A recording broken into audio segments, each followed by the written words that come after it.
Hey guys, what's up? This is Mario here, bringing you guys another video, and today we're going to be going over some more information that's been released about the Taken King, so hopefully you guys are going to enjoy this, and so here we go. So yeah, since yesterday's video that I made, a lot more information has been released about the Taken King, and the certain changes that are being made in order to improve the game as it is right now. Now, just before we get into the points that I want to make, I want to give credit to planetdestiny.com for the bullet points that I've used in this video, and there'll be a link in the description to the article that I got my bullet points from.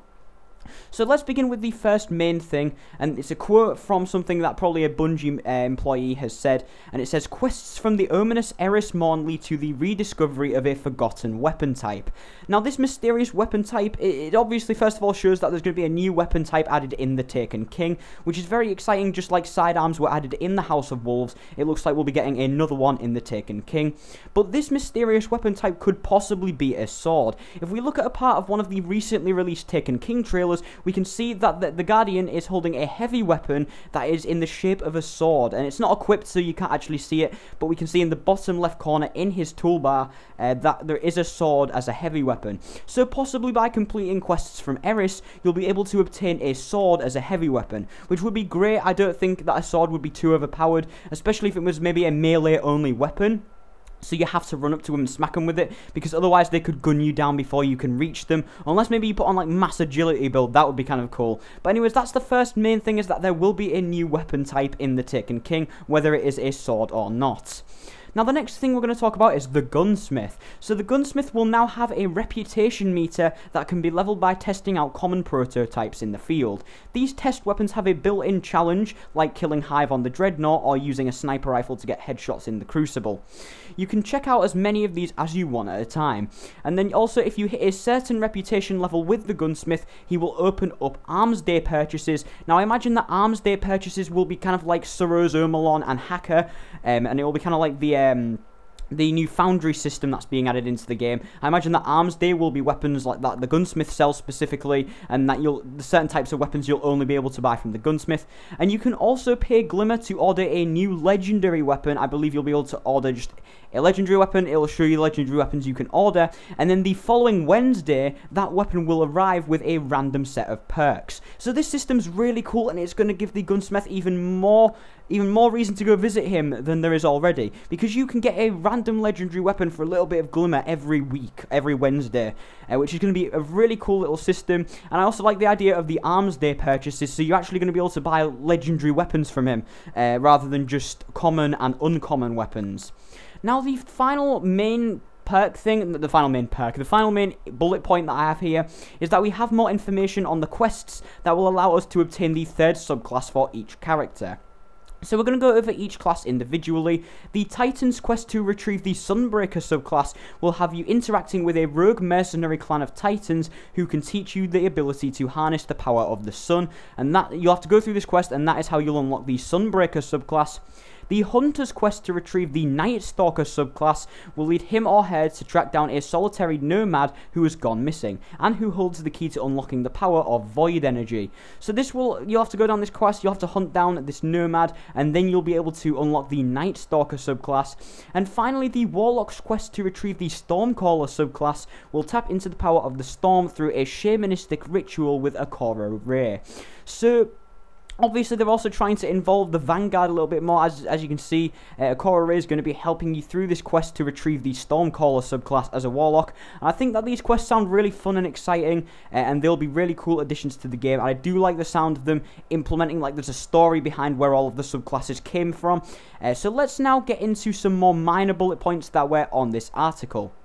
So there are a lot of minor bullet points to go over, and so I'm going to go over them really quickly. I'm only going to stop at a few of them and explain what I mean. So let's get on to all of the minor bullet points. In a quote, weapons, armor, class items, and even your ghost shell all offer perk customization as well as increased power and light for your hero. The RNG algorithm has been retooled to be smarter, rewarding you more frequently with items you could use, and attempting to avoid giving you those you already have. This has already been addressed, and I think addressing it more is a good thing, and will give new players a lot better loot. Metroid Prime style opt-in lore. Press a button to bring up info on something in real time. So this is for people that have been complaining about the lack of story. There you go. You'll be able to bring up something, what it means in real time. and here's another quote again, all of the original missions have been reorganized, contextualized, and placed within a larger quest framework. Even older subclasses have dedicated quest lines that explain their use and place with the world. This is cool. It's basically going to give us insight into where our subclasses came from, and it's also going to give new players a more easy way to go through the story, the original story that is. Vanguard vendors have quests unlocked at certain points of progression. In quotes, equipable emotes are now available below your emblem selection.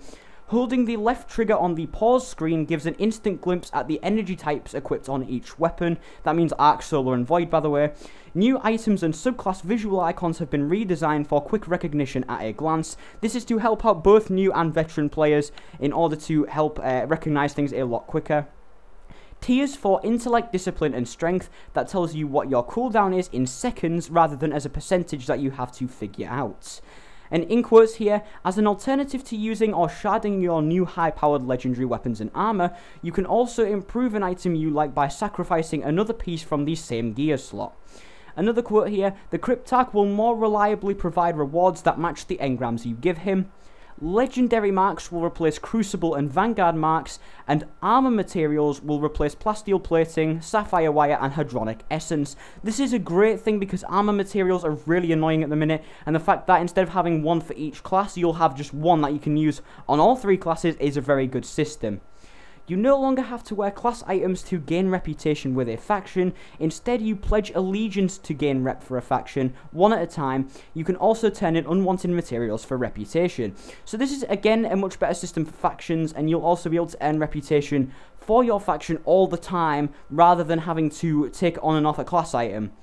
There will be no more emblems and shaders taking up precious vault space. There will be new shader and emblem consoles in the tower, housing all of the emblems and shaders that you earn. You can change the displayed weapon on your back in the tower. That's a bit of a minor feature there. Over a dozen new exotic weapons and half a dozen new exotic armor pieces for each class will be added in the Taken King. It's also been told that there will be an auto rifle that shoots bolts of chain lightning and a sniper rifle that blinds enemies on precision hits. We have some more information on exotics here. A new exotic called No Time to Explain will be a more powerful version of the Stranger's Rifle, which is currently a rare pulse rifle. The Sleeper Simulant is a heavy weapon fusion rifle that charges an over-penetration laser through enemy targets and bounces off of walls. There will be an exotic that is earned through a multi-step quest that has you search the Dreadnought, and the pieces are hidden all over the Dreadnought, which is a really interesting idea for a quest, and I like the sound of that a lot. All of the exotic unique namesake perks are immediately unlocked. So for example, the Helm of Saint 14's blinding perk or the Celestial Nighthawk's one-shot golden gun perk would be immediately unlocked after the Taken King launches. 8 new Crucible maps and 3 new Crucible modes are being added in the Taken King. The modes are Mayhem, Rift and Zone Control. Zone Control is like normal control, but only capturing zones will matter and you do not need to get kills to get points. There will be quests to ease new players into the Crucible. There will also be 5 weekly bounties in addition to much faster daily bounties. And if you finish all 5 weekly bounties, you will unlock a mega bounty where you have the chance to earn a powerful reward like a legendary or exotic weapon. I do like the sound of this, especially to ease new players into the Crucible, because I know the Crucible can be quite a harsh place to go if you're just a PvE player at first. There'll also be better matchmaking for skill and connection, and the Crucible will now have a mercy rule that will end dramatically misbalanced matches early to preserve players' sanity and KD ratio. The story will be narrative driven with 8+ lengthy missions seamlessly integrated with strikes, public events, class quests, and eventually the raid, which is called King's Fall. Complete the main storyline for access to the ancillary The Taken War with harder, narrative-driven missions that have us revisiting old locales like the Vault of Glass. And here's a quote from someone that played the Taken King, I assume. I undertook a mission into the Vault of Glass called Unsealed Paradox, which finally provides some answers regarding the fate of Predith, who is featured on a lot of the Vault of Glass weapons. There will be 3 new strikes and another PlayStation exclusive strike, which totals to 4 strikes if you're on PlayStation. There will also be 3 remixed older strikes, which will see old bosses corrupted by the Taken, with some raid-like mechanics thrown in to keep things interesting. And strikes will now aim for replayability, cycling species you might fight, and altering enemy configurations. Multiple narrations to provide more info as you replay the strike. And that's everything, guys. That's every single bullet point that was released in this Planet Destiny article, but also that's been released by Bungie. That's a lot of information about the Taken King. If you guys sat through all of this video, I thank you a lot. If you have enjoyed this, remember to smash that like button, and don't forget to subscribe for daily gaming content. Remember to leave your opinion in the comment section below. Tell me what your favourite thing that I mentioned in this video was. Remember to follow me on Facebook, Twitter and Twitch. Links in the description below. And I'll see you guys in another video. So until then, ciao.